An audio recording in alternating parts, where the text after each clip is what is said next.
Merci d'être avec nous sur RFM Midi, le grand journal. Anna Rocha. À la une de l'actualité de ce lundi 11 mars, la lutte pour le contrôle de l'eau au Sénégal, la SDE et la Suez se battent depuis des mois pour obtenir le contrat de gestion. Le ministère de l'Hydraulique tranche aujourd'hui. Grogne dans les rangs de la police à Ziguinchor, les agents réclament 8 mois d'arriérés d'indemnité, l'indemnité journalière en théâtre d'opération. Indalit Afrique francophone de nouveau légal au Sénégal, le gouvernement a restitué son agrément après 5 mois de suspension. La première réaction de l'ONG dans ce journal. Ça fait rêver les femmes, 6 mois de congé maternité, mais l'économie sénégalaise peut-elle supporter plus de 14 semaines comme c'est le cas actuellement? On pose le débat dans le cadre du mois dédié à la femme. À suivre l'actualité internationale avec Sorna Natambaye. 24 heures après le crash d'un appareil d'Ethiopian Airlines, les enquêteurs retrouvent les 2 boîtes noires. Elles contiennent les enregistrements des conversations à bord du cockpit et les données de vol. En attendant les conclusions, la compagnie a décidé de maintenir au sol sa flotte de Boeing 737 MAX. Des pays comme la Chine et l'Indonésie ont suivi l'exemple. Le crash a fait 157 victimes.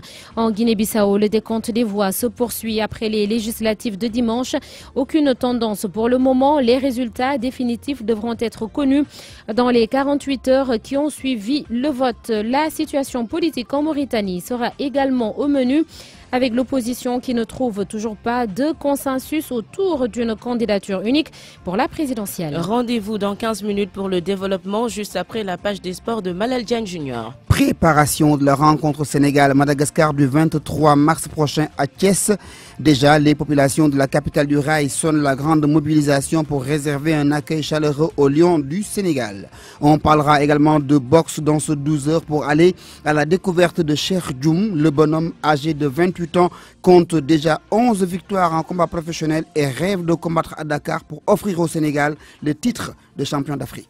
Nous sommes lundi, Abdoulaye Cissé sera avec nous pour sa chronique hebdomadaire. Georges Détié-Diop nous rejoint à 12h30 pour la revue de presse. Police, gendarmerie, qu'est-ce que la fusion peut apporter? Rendez-vous à 12h35 pour Point de vue.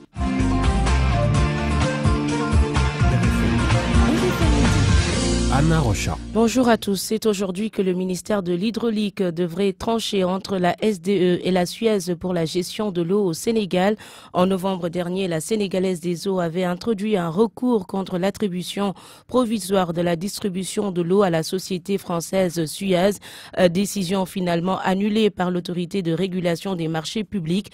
La procédure va donc continuer puisque l'ARMP a demandé une réévaluation du dossier, une reprise de l'offre technique et financière doit être faite. Ndiogu Diène nous explique la suite de la procédure. La reprise de l'évaluation financière et technique ordonnée par l'ARMP ne signifie nullement que la procédure d'attribution du contrat d'affermage est irrégulière. C'est juste qu'il y a vice de forme dans cette procédure, tiennent à préciser des sources proches du dossier.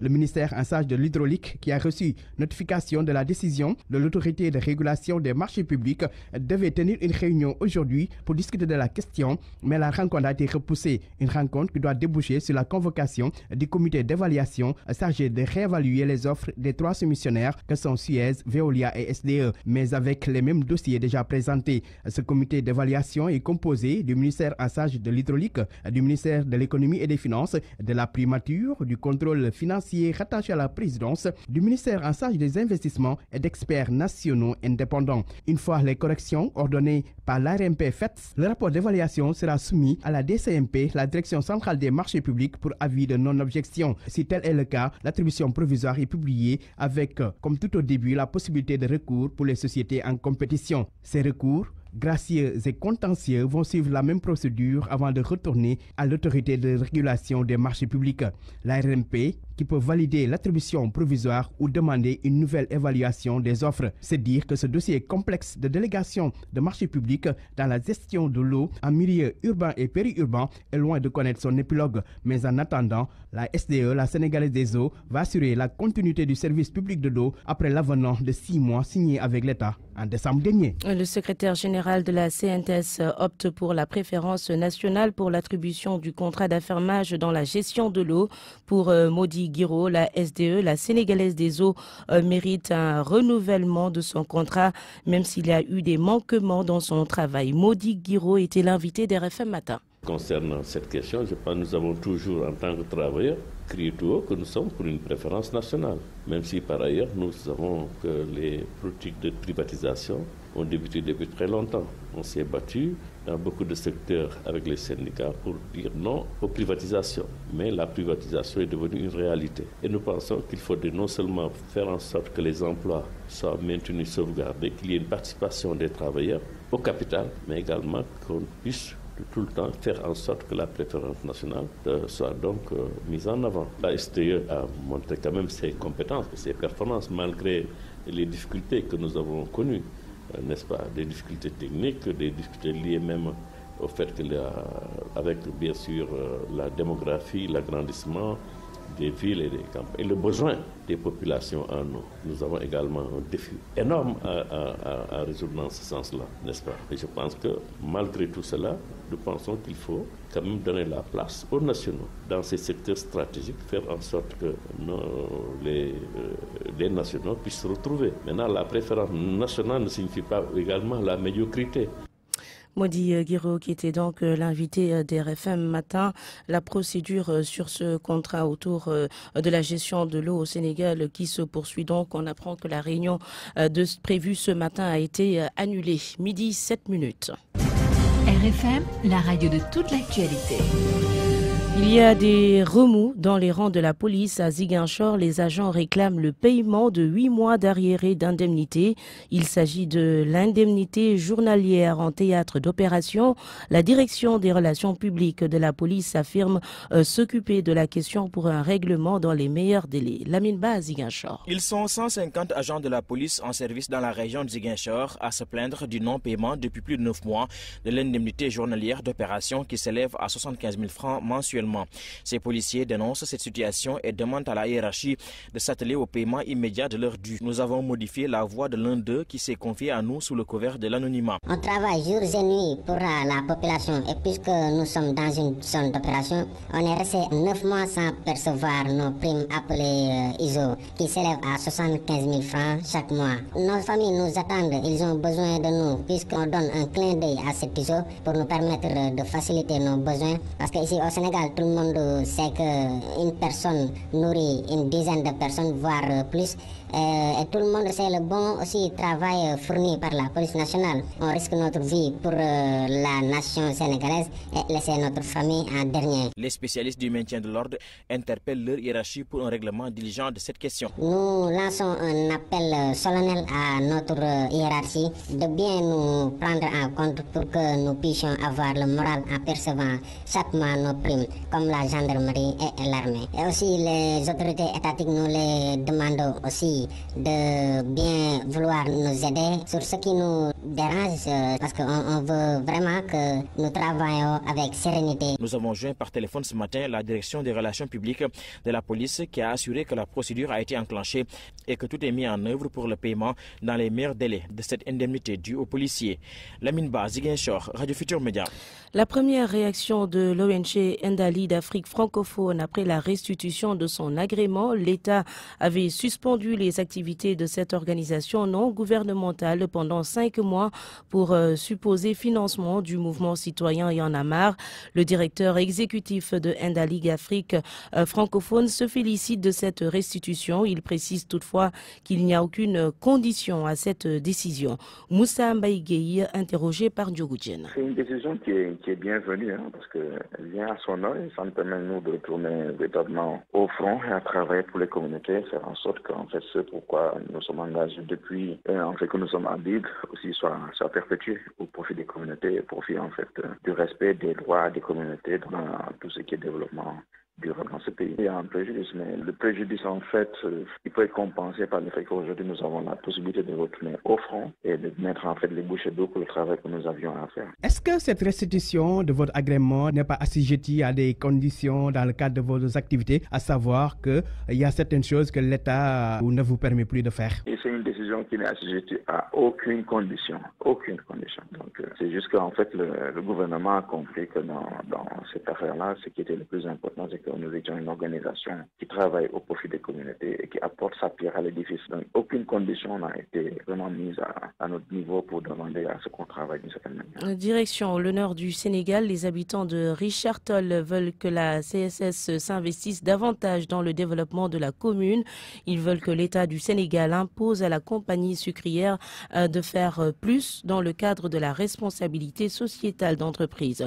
Une correspondance de Nabissila. Fleuron agro-industriel installé depuis des décennies dans la vallée du fleuve Sénégal, la compagnie sucrière sénégalaise est à protéger par l'État du fait de son impact sur l'emploi et l'économie du pays. Les populations de Richard Toll en sont convaincues, mais Souleymane Digo, coordonnateur de Alsar dans le département de Dagana, estime que la CSS doit être beaucoup plus utile pour la commune et les populations de la ville sucrière. Et la CSS aussi, il va falloir que l'État nous appuie pour que la commune de Richard Toll et le département de Dagana bénéficient des largesses de la compagnie qui est l'une des entreprises les plus représentatives dans notre sphère politique nationale. Donc je crois que pour ce faire, l'État doit accompagner la commune et le département pour que les retombées de la compagnie soient beaucoup plus visibles au niveau des populations. Par ailleurs, il a plaidé pour plus de responsabilités au fils du terroir. Pour l'agriculture, le président de la République est en train de faire le nécessaire parce qu'il y a des périmètres qui sont en train d'être aménagés à Ndombo et partout d'ailleurs dans le département. Bon, il y a beaucoup de choses à faire dans le département surtout et plus particulièrement dans la commune de Richard Toll. Politiquement parlant, le département fait ce qu'il a à faire, mais au finish, les gens ne se voient pas dans les choses sérieuses. Nous n'avons pas assez de ministres dans le département alors que le travail se fait convenablement. Aujourd'hui, le Wallo attend beaucoup du gouvernement à venir pour vaincre les difficultés des populations. RFM Saint-Louis, Mohamed Nabissila. Au lendemain du crash d'un avion d'Ethiopian Airlines, c'est la tristesse à l'agence de la compagnie à Dakar. Même s'ils ne veulent pas en parler ouvertement, les employés se disent choqués. Mais l'accident ne semble pas avoir d'impact sur leurs activités. Le reportage de Nafissa Toundiaï sur place. 10h30 à l'agence Ethiopian Airlines située en centre-ville. Sur place, beaucoup de clients venus pour acheter leurs billets ou faire leurs réservations. Le crash du Boeing 737 de la compagnie Ethiopian Airlines survenu hier est très présent dans les esprits. Mais personne ne veut s'exprimer à notre micro. Personnel de l'agence, tout comme clients. Cependant, selon une employée de l'agence, cette tragédie les affecte moralement et elle est survenue au moment où l'on s'y attendait le moins. Ils compatissent avec la famille des victimes et parlent d'un coup du destin.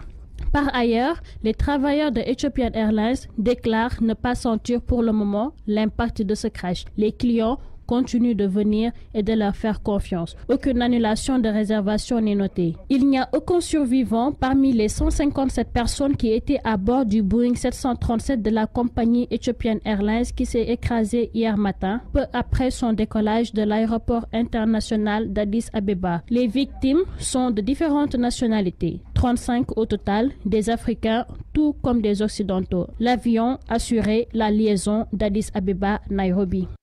La littérature africaine endeuillée avec le décès de Bernard Dadier, l'écrivain ivoirien décédé samedi à l'âge de 103 ans.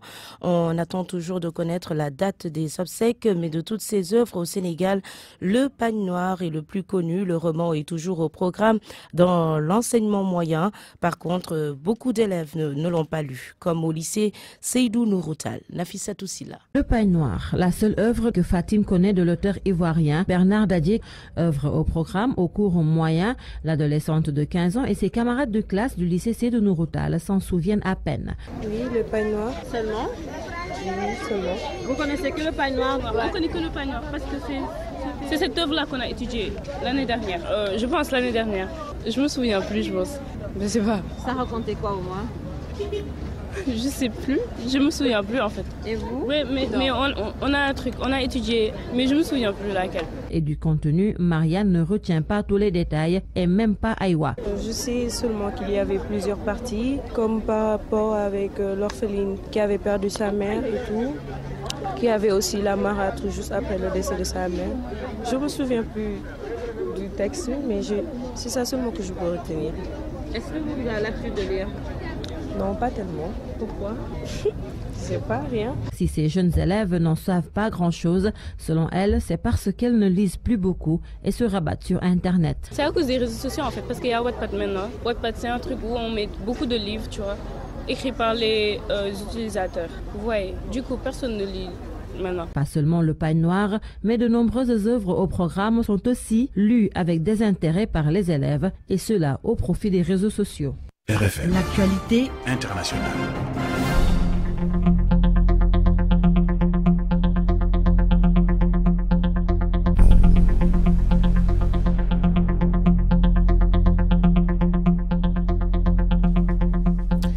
L'actualité internationale à midi, passé de 16 minutes avec Sorna Tambay. Bonjour Nata. Bonjour Anna.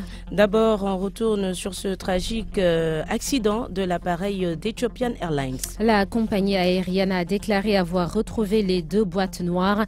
La première contient les enregistrements des conversations à bord du cockpit et la seconde les données de vol. Le Boeing 737 MAX 8 s'est écrasé hier un peu après son décollage d'Addis Abeba à destination de Nairobi. Toutes les 157 personnes à bord sont mortes. Ethiopian Airlines a décidé après le crash de garder au sol toute sa flotte de Boeing 737-8 MAX et jusqu'à nouvel ordre. D'autres pays comme la Chine, l'Indonésie ou encore le Maroc ont aussi décidé de maintenir au sol leurs appareils similaires.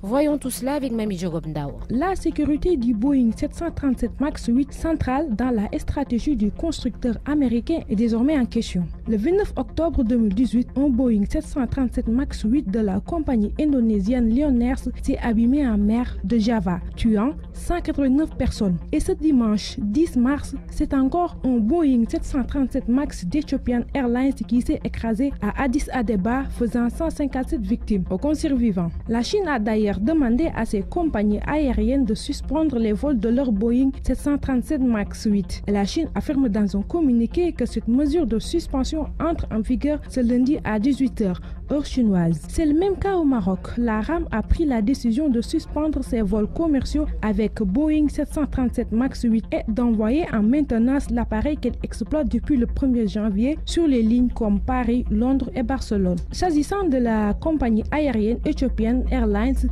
elle-même a annoncé avoir immobilisé les 4 autres appareils 737 MAX 8 qui restent, selon le site Flyrider 24. Mais seules les données du vol et les conversations entre les cockpits pourront dire si l'accident était un problème technique, une erreur de pilotage ou la combinaison de plusieurs facteurs. Mami Jogobndao, après le crash du premier Boeing 737 MAX de Lion Air, des experts aéronautiques s'étaient interrogés sur le manque d'informations des compagnies et des pilotes sur son nouveau système anti-décrochage.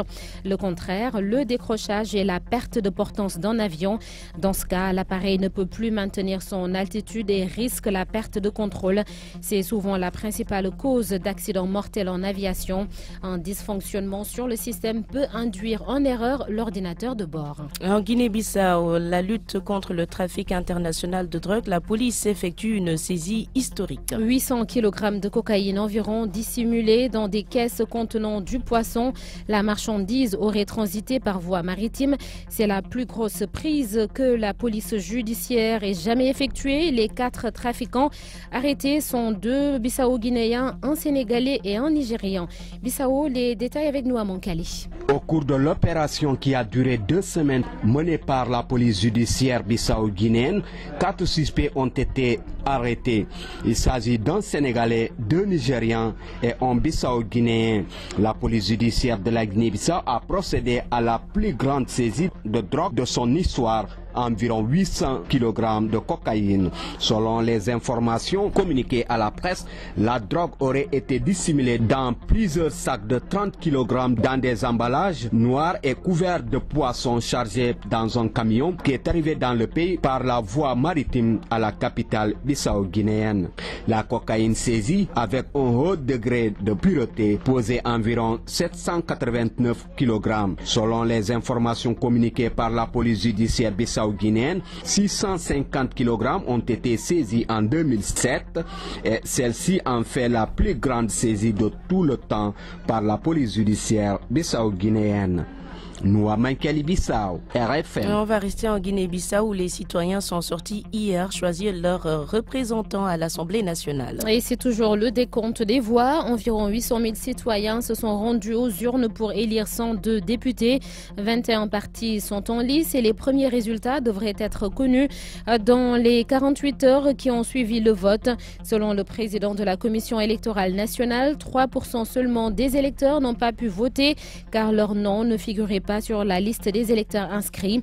Ces élections législatives devront aider le pays à sortir de la crise politique qu'il traverse depuis 2 ans environ. La politique en Mauritanie où l'opposition accuse un retard qui pourrait lui être fatal à la prochaine présidentielle. C'est parce qu'elle a annoncé depuis plusieurs mois une candidature unique à ce scrutin, mais l'idée tarde à se concrétiser alors qu'en face, le pouvoir a misé sur une grosse pointure pour la course à la présidentielle. L'ex-patron de l'armée et actuel ministre de la Défense, Mohamed Ould Ghazouani. Selon le directeur du site d'information Initiative News, c'est un échec de l'opposition qui a du mal à s'imposer. Kissima Diagana est au micro de Mohamed Diop. Malheureusement, c'est une opposition qui est en train de chercher en dehors de ses rangs une personnalité pour porter, si vous voulez, son destin. Elle pense à Sidi Mohamed Ould Boubacar. Celui qui fit Premier ministre au temps de Mawiya Ould Ahmed Taya, puis Premier ministre au temps des militaires qui avaient renversé Mawiya Ould Ahmed Taya. Alors il n'a pas un passé d'opposant, il n'a pas un passé de militant politique. Et cela risque tout simplement de prouver encore une fois de plus une faiblesse de l'opposition. Et ça peut avoir comme conséquence le manque de crédibilité que les populations devraient avoir en cette même opposition.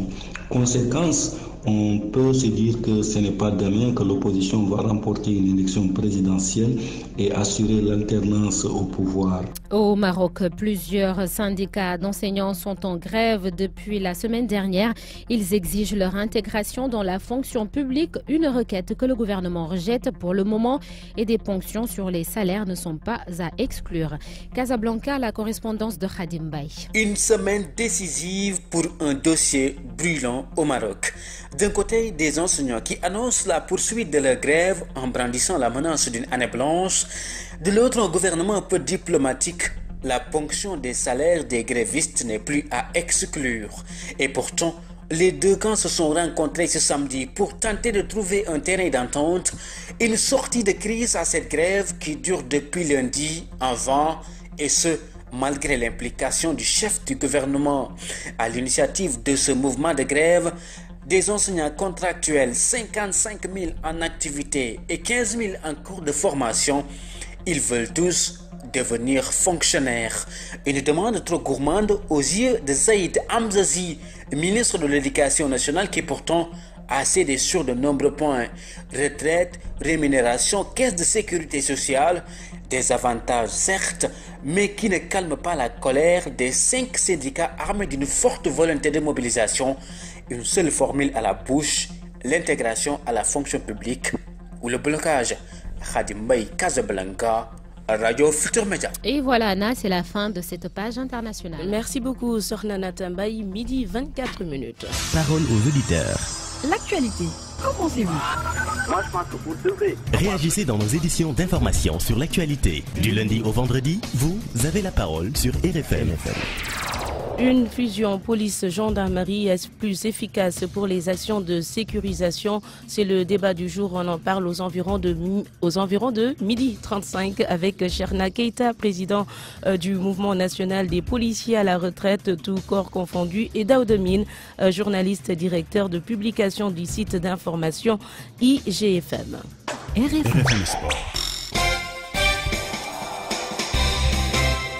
Avec nous, Malal Diagne Junior. Bonjour Malal. Bonjour Anna. À la une du football, Thiès veut réserver un bel accueil aux Lions du Sénégal le 23 mars prochain. À l'occasion de la 6e et dernière journée des éliminatoires de la Coupe d'Afrique 2019, le Sénégal et Madagascar sont déjà qualifiés pour cette Coupe d'Afrique des Nations. Mais à Thiès, on veut que l'accueil soit chaud, bouillant pour que les Lions puissent sentir comme à Dakar. Cheikh Anta Diop a fait un tour dans les rues de Thiès. Thiès est en pleine préparation pour abriter un grand événement sportif, la rencontre Sénégal-Madagascar prévue le 23 mars prochain. Comptant pour les éliminatoires de la Coupe d'Afrique des Nations 2019, tout Thiès est mobilisé. Jeu Diop, entraîneur sélectionneur de l'équipe nationale du Sénégal dans les années 68, 72 et 82. D'abord, c'est une bonne chose. Thiès a le grand mérite d'abriter de grands événements à l'instar, par exemple, de cette rencontre. En tant qu'infrastructure, à Thiès,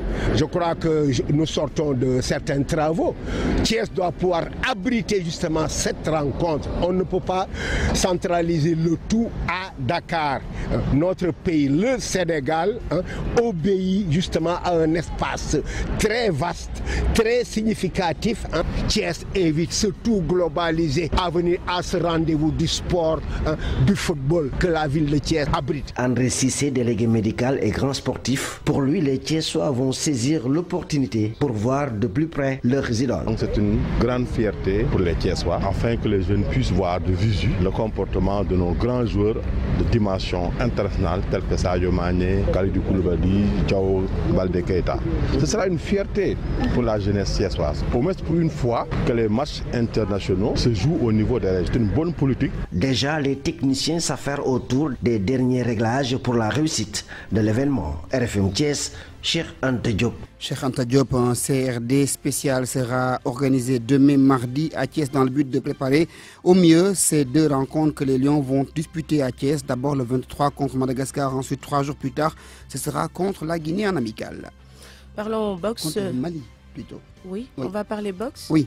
Avec Cheikh Djoum qui veut offrir au Sénégal le titre de champion d'Afrique. C'est un jeune Sénégalais, Anna, qui a quitté le pays à l'âge de 9 ans. Il est donc aujourd'hui âgé de 28 ans et il est déjà professionnel. Et il compte à son actif 11 victoires, 3 défaites contre un nul. Son rêve, combattre en championnat d'Afrique à Dakar et offrir au Sénégal son titre de champion d'Afrique. Cheikh Djoum nous a rendu visite ce matin.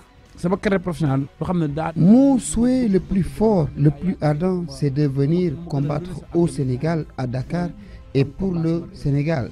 Moi, je suis un boxeur professionnel. C'est vrai que je suis parti du Sénégal quand j'avais 9 ans et je ne suis revenu qu'en 2013 pour la première fois, puis en 2019. Mais partout à travers le monde où je vais, j'amène le drapeau du Sénégal et la culture africaine. Je me bats à travers le monde, j'ai plus de 11 combats professionnels et j'ai également plusieurs victoires. Et à chaque fois, je fais preuve de ma sénégalité pour montrer à tout le monde que je viens de ce pays. Alors, je demande au ministre des Sports, au président, mais également au président de la fédération de m'aider à trouver un promoteur pour que je puisse combattre en championnat d'Afrique ici à Dakar. Ce serait vraiment un plaisir pour moi de défendre les couleurs de mon pays et ça, je rêve de le faire avant de prendre ma retraite. Le constat est fait, Anna, vous avez pris le pouvoir et vous refusez de le rendre. Non, mais pas du tout, Malal. On partage tout. Merci beaucoup. Prochain journal des sports à suivre dans l'édition d'information de 13h. RFM, la chronique du jour. La chronique hebdomadaire d'Abdoulaye Cissé. N'en déplaise aux turiféraires et autres affidés déjà si nostalgiques de Wade, un opposant au pouvoir, pour paraphraser l'autre, le Abdoulaye Wade de ces dernières semaines qui voulait brûler le pays, enfin presque, ne pourra encore se draper du manteau de celui qui prendra de la hauteur pour faire avancer le dialogue. C'est d'ailleurs son droit le plus absolu de défendre sa maison PDS, de porter l'étiquette de son fils Karim et de brûler tous ceux qui ne s'alignent pas sur cette ligne, mais alors qu'on ne nous l'impose pas comme le maître S médiation. À y regarder de plus près, il y a un problème dans l'appel direct du président Macky Sall à Abdoulaye Wade, ainsi mis sur orbite. Abdoulaye Wade est encore un acteur politique. À ce titre, à la table du dialogue, il ne peut qu'occuper la même table qu'un Idrissa Seck, qu'un Ousmane Sonko, qu'un Issa Sall, qu'un Madi Kenya ou même qu'un Maître El Hadji Diouf du Parti des Travailleurs et du Peuple ou qu'un Ansoumana Dione avec son mouvement politique Jamou Askan Wi. Des noms piochés au hasard dans le grand bazar des 300 partis politiques. Comment pourrait-il ne pas être au même niveau que tout cela, lui, Maître Wade, qui a joué la carte de son parti ou rien jusqu'au bout? L'avis honnête de Abdou Diouf et la distance du géant avec l'activité politique partisane ne devraient pas souffrir pour son rôle au-dessus de la mêlée, ce qui n'est peut-être pas le cas pour Abdoulaye Wade. L'appel direct du président Macky Sall à Abdoulaye Wade laisse au moins supposer une chose, qu'on remet en selle Abdoulaye Wade. Mais pourquoi donc le replacer au centre du jeu? Est-ce le retour sur investissement pour n'avoir pas pris part active à la bataille électorale? Plutôt que donner une consigne de vote claire pour un candidat de l'opposition, membre du même cadre que le PDS dans le C25, afficher une neutralité par rapport au processus électoral. C'était déjà une bonne pioche pour le camp présidentiel. Ainsi, ceux de l'opposition qui portent des accusations à peine voilées contre Wade pour avoir joué contre leur camp et donc jouer pour le pouvoir, ne devrait pas pouvoir le supporter longtemps s'il est placé sur un piédestal. C'est Wade qui risque d'être l'écueil à ce dialogue annoncé, au moins le dialogue politique.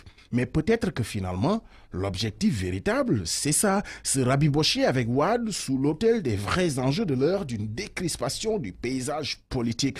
Que ce serait dérisoire si l'objectif de tout ceci était juste une entourloupe pour pacifier les relations avec le PDS avec Abdoulaye Wade. La première grande idée du quinquennat naissance serait donc juste un leurre, petits meurtres et arrangements entre copains. En fait, c'est un autre scénario de la Wade Formula inspiré certainement celui-là du palais Sékou Touré de Guinée qui déroule. Silence, ça tourne. Midi 31, en droite ligne de la journée internationale de la femme célébrée le 8 mars dernier, focus ce matin sur les congés maternité. Dans le code de travail, la femme bénéficie de 14 semaines de congés. Le leader de PASTEF et candidat malheureux à la présidentielle, Ousmane Sonko, proposait plus, à savoir 6 mois en faveur des femmes. Question, est-ce faisable? Notre économie peut-elle soutenir une telle proposition?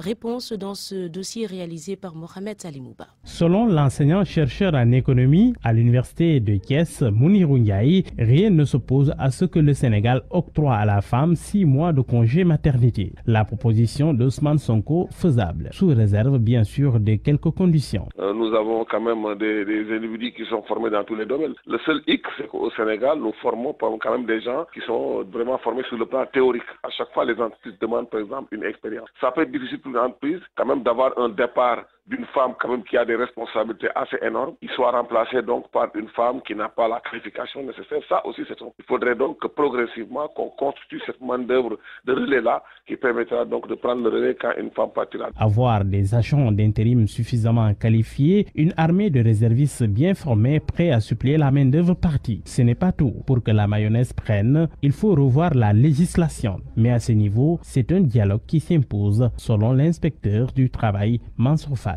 Parce que pour ma part, j'estime que le dialogue social, les relations professionnelles au Sénégal ont atteint un niveau qu'il serait risqué pour les politiques d'initier une telle mesure sans passer par le canal du dialogue social. De toutes les façons, aujourd'hui, l'état actuel de notre législation prévoit que lorsqu'un texte effectivement doit être pris en matière de droit du travail, il y a des mécanismes de dialogue social au niveau de certaines instances comme le Conseil consultatif national du travail et de la sécurité sociale, instance au niveau de laquelle siègent effectivement et les syndicats, les organisations syndicales donc, et les organisations patronales. Et naturellement, on va accorder davantage de droits aux femmes par rapport au congé maternité. Quand entreprises, s'il n'y a pas cette démarche pédagogique pour leur expliquer l'importance et l'intérêt de cette mesure, cela risquerait de les rendre davantage frileuses pour recruter les femmes, tout simplement. Mais, question, les entreprises du Sénégal peuvent-elles supporter ce potentiel manque à gagner? L'explication du professeur Mounirou Ndiaye. Ce sera même des ressources en supplément qui vont être payées à des personnes. Je pense que ça peut même relancer la consommation parce que vous savez que généralement dans les pays pauvres, on considère les dépenses pour simplement pour payer des ressources humaines comme des charges. C'est pas des charges, c'est des avantages pour l'économie. Si on arrive à trouver ces moyens-là pour les payer à des gens, c'est des revenus supplémentaires qui sont payés à des femmes.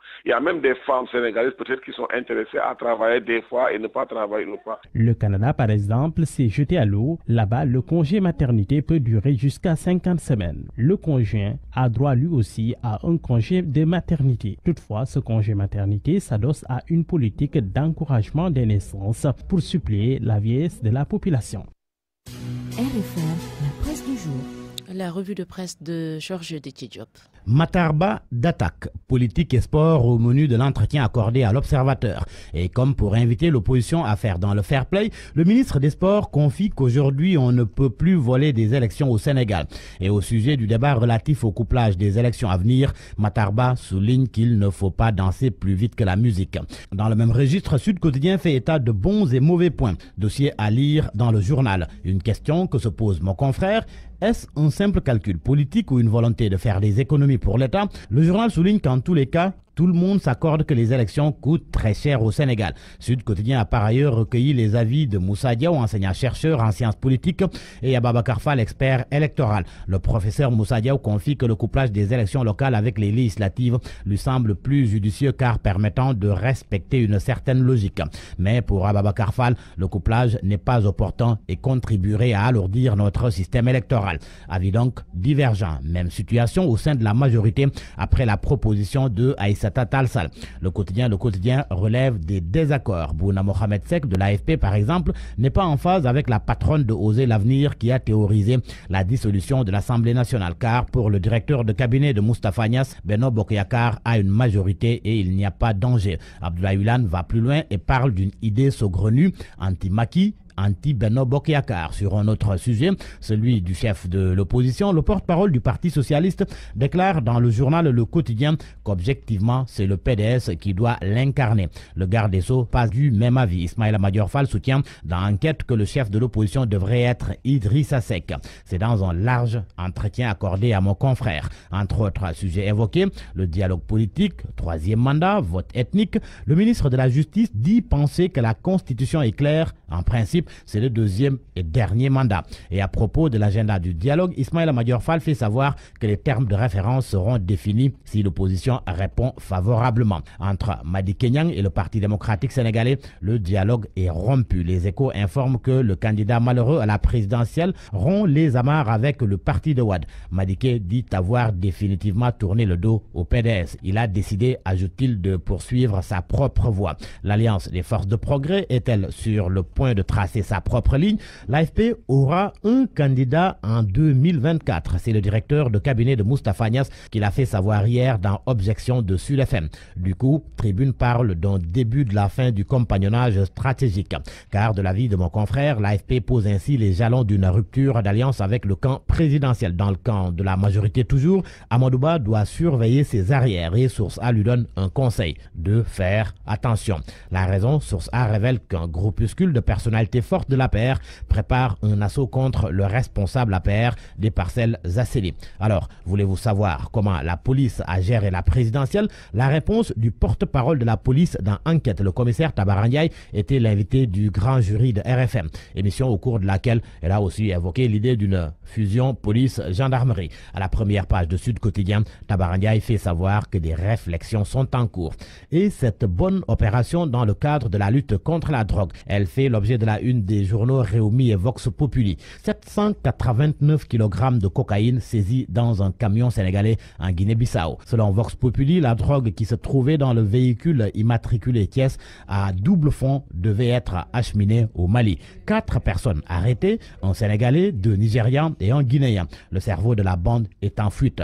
Vox Populi révèle que l'affaire est en lien avec AQMI, Al-Qaïda au Maghreb islamique.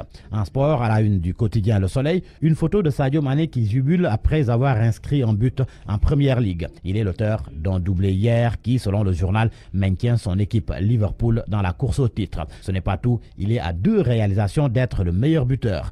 Titre du quotidien national Le Soleil pour saluer sa performance, Sadio Mané au sommet de son art. À la une de Record, CAN Égypte 2019, match de préparation, l'Angola et l'Algérie veulent croiser les lions. La Guinée équatoriale également est intéressée.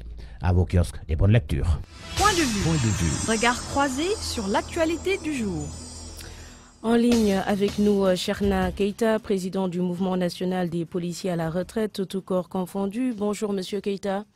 Bonjour, madame. Également, Daoud Amine, journaliste, directeur de publication du site d'information IGFM, le site du groupe Futur Média. Bonjour, Daoud Amine.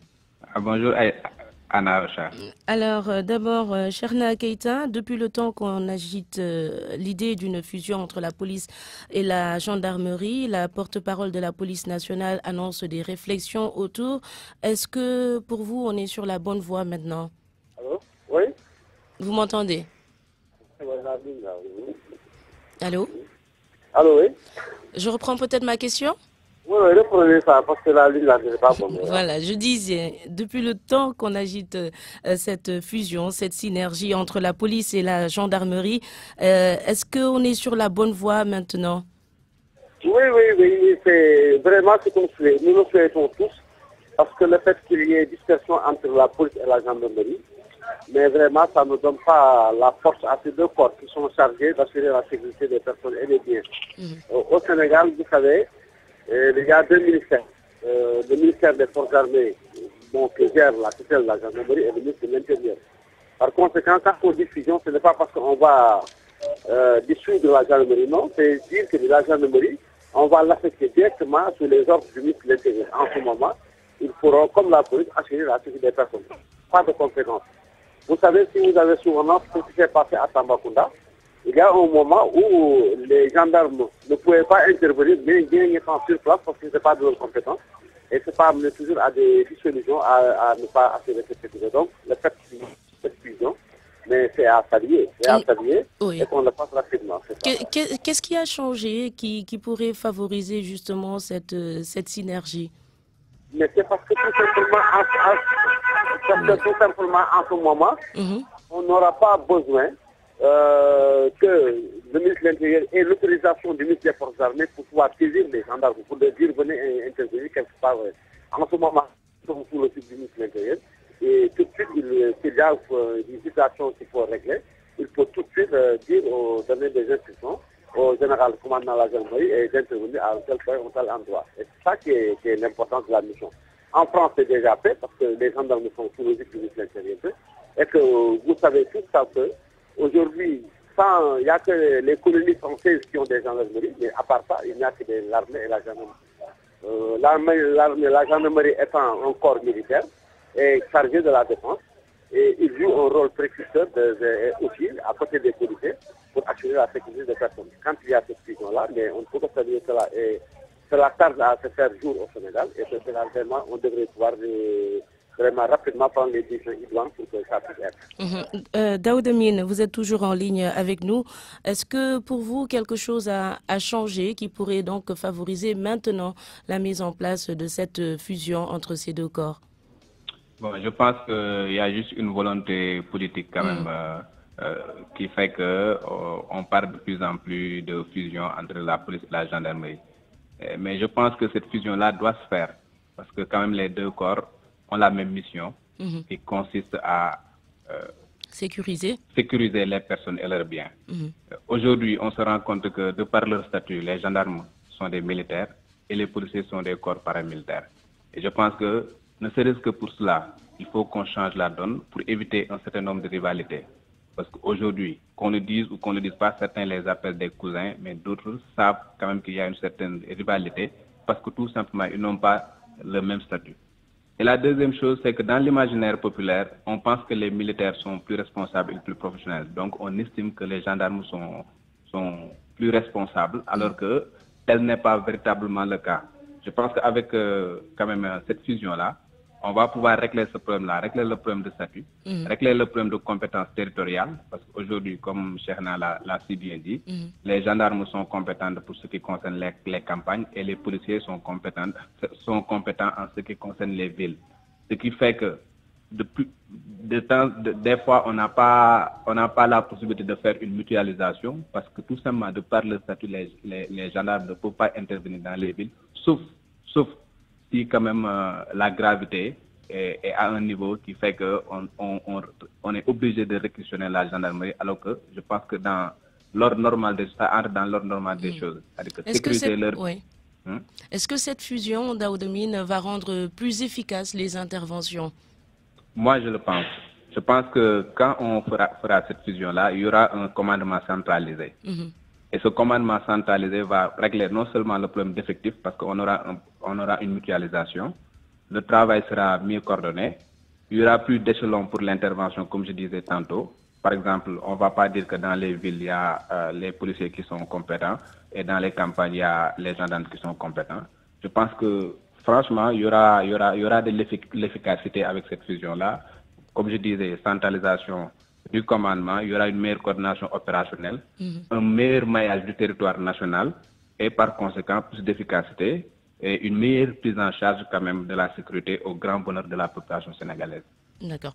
Merci beaucoup Daoudamine. On termine avec vous, Cheikhna Keita. Vous êtes d'accord en ce qui concerne l'efficacité des interventions? Vous avez dit? Est-ce que vous êtes d'accord par rapport à l'efficacité des interventions? Est-ce que cette fusion permettra une meilleure efficacité dans les interventions?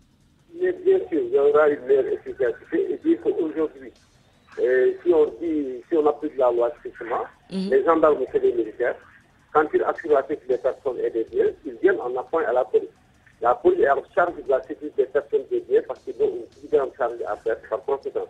Je pense que le fait de les unir et de donner vraiment l'autorité au ministre de l'Intérieur qui est en charge de la plus grande sécurité pour des personnes et des biens, qui puisse vraiment les dire venez intervenir quelque part et qu'il n'y a pas de zone à dire que ça appartient aux gendarmes comme vient de dire les journalistes ou aux policiers. Mais il n'y a aucun problème. Donc, c'est des avantages liés à cela pour la sécurité des personnes et c'est extrêmement important. Parce que vous savez que vous vous rendez compte, vous-même en tant que citoyen, les brigades de gendarmerie en général à 18 heures sont fermées. Mais par contre, c'est accessible pour les commissariats comme les forces de police à toutes les heures de la nuit comme de jour. Par conséquent, nous ne pouvons que saluer cela, cette situation qui est formidable et qu'on tarde à le faire. La France, qui est la mère patrie, qui a pensé à cela, à le faire, à les unir. Mais aujourd'hui, qu'est-ce que nous attendons des autorités pour cette union? Ce n'est pas une dissolution, mais c'est unir les forces, qu'on puisse permettre que vraiment aux gendarmes, que les ministres de l'Intérieur puissent le dire, aller intervenir dans cette zone quand il y a des problèmes et qu'ils puissent vraiment intervenir. Il y aura plus d'efficacité et plus d'efficacité et c'est très important. Merci beaucoup. Merci beaucoup, Cheikhna Keita, d'avoir réagi, président du mouvement national des policiers à la retraite, tout corps confondu. Merci également à notre confrère Daoudamine, journaliste, directeur de publication du site d'information IGFM, le site du groupe Futur Média, midi 46. C'est tout pour cette session d'information. Je vous rappelle l'essentiel de l'actualité, la guerre pour le contrôle de l'eau au Sénégal. La SDE et la Suez se battent depuis des mois pour obtenir le contrat de gestion. La réunion annoncée en interne au ministère de l'Hydraulique a été reportée, mais la procédure va se poursuivre. Grogne dans les rangs de la police à Ziguinchor. Les agents réclament 8 mois d'arriérés d'indemnité. Il s'agit de l'indemnité journalière en théâtre d'opération. Et puis, Indali d'Afrique francophone de nouveau légal au Sénégal. Le gouvernement a restitué son agrément après 5 mois de suspension. L'ONG se réjouit et se félicite de cette restitution. Merci à Abdoulaye Diop à la mise en onde de cette édition, Ndiogu Diène à la réalisation. Merci à lui, merci à vous surtout de votre fidélité.